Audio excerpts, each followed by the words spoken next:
เอาชีวิตบรรยากาศในแต่ละมื้ออยู่ที่นิคมอุตสาหกรรมลาดกระบังให้ทุกคนเบิ่งสบายดีมื้อนี้เป็นวันอาทิตย์ซึ่งเป็นวันหยุดนักขัตฤกษ์อยู่ที่ประเทศไทยเฮากลับมาจากยิมแล้วก็เกียมเฮ็ดอาหารแลงแต่เฮามาค่อนข้างดึกแล้วก็เลยว่าเอาพิซซาที่ซื้อมาตอนบ่ายเอามาเว็บเพราะว่าคันจะแต่งกินก็น่าจะแบบดึกไปอีกเนาะหลังจากนั้นเราก็จะไปเก็บเครื่องเก็บเสื้อผ้าเนาะทุกคนมีเสื้อผ้าตากอยู่ก็จะเก็บเสื้อผ้าแล้วก็จะมาจัดแจงเครื่องนุ่งเพราะว่าส่วนใหญ่แล้วเราจะมักนุ่งเครื่องสีดำบ่รู้ว่าคนอื่นเป็นคือกันหรือบ่เพราะว่ามันจะง่ายในการเลือกเนาะบ่จำเป็นต้องใช้เวลาในการเลือกว่าจะใส่ตัวใดดีเนาะทุกๆตัวคล้ายๆคือกันเลยเราก็จะมาจัดเครื่องเก็บไว้นุ่งมื้ออื่นเนาะตัวใดที่ว่าเป็นเครื่องที่เราจะนุ่งมื้ออื่นเราก็จะเอามาไว้โซนทำอิฐอิหยังประมาณนี้หลังจากนั้นเราก็ไปเอาพิซซานี้ได้มาแล้วเนาะเวฟเป็นที่เรียบร้อยแล้วก็เก็บมาจัดคือเนื่องจากมันเป็นแป้งแล้วเราก็จะไปซอกเอาผักมาน้อยหนึ่งบ่แน่ใจว่าอันนี้เป็นอยู่ในสโกปหรือบ่เนาะเพราะว่าเป็นคนมักกินทุเรียนแห้งเราก็จะมาล้างผักเป็นสลัดแล้วก็มาแตกเนาะอย่างน้อยให้มี vegetable ให้มีเป็นพวกไฟเบอร์แน่น้อยหนึ่งเนาะทุกคนแล้วก็เกี๊ยมโตในการที่จะกินข้าวแล้งและที่ขาดบ่ได้ก็คือเป็น Whey Protein เนาะซึ่งเราหากเริ่มออกกำลังกายทุกคนก็ลองผิดลองถูกเอาที่สะดวกตัวเองเนาะบ่ได้แบบไปเอาสูตรผู้ใดก็คือว่าเราสะดวกจั่งใดก็คือเฮ็ดแบบนั้นแล้วก็มาเกี๊ยมกินข้าวเนาะขาดบ่ได้ Netflix เนาะทุกคนก็กินข้าวไปนำแล้วก็เบิ่ง Netflix ไปนำพออรรถรสประมาณนั้น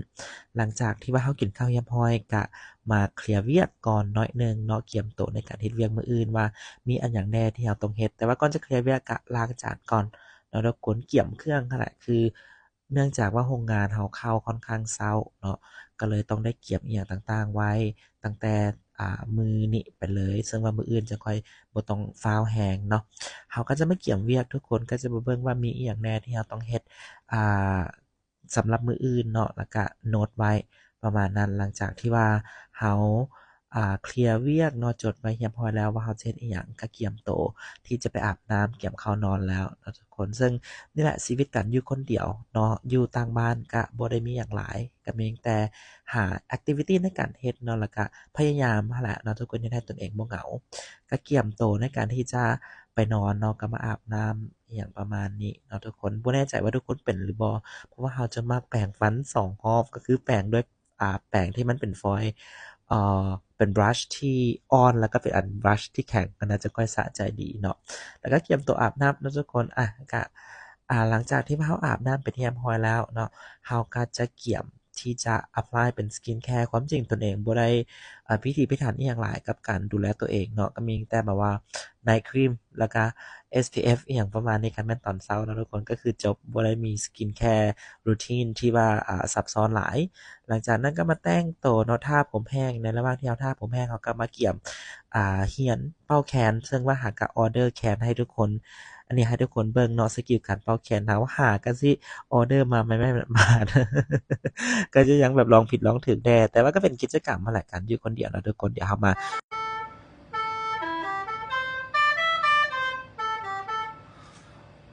บ่แน่ใจว่าได้หรือบ่เนาะทุกคนเดี๋ยวก็เตรียมตัวเข้านอนกันแล้วเนาะแต่ว่าความจริงเป็นพฤติกรรมที่บ่ค่อยดีเราจะมักเบิ่งหนังแล้วก็ปิดไฟเข้านอนหั้นน่ะเนาะทุกคนแต่ก็อันนี้ก็จะเป็นคลิปสั้นๆเดี๋ยวเรามาเจอกันใหม่ในคลิปหน้าบ๊ายบาย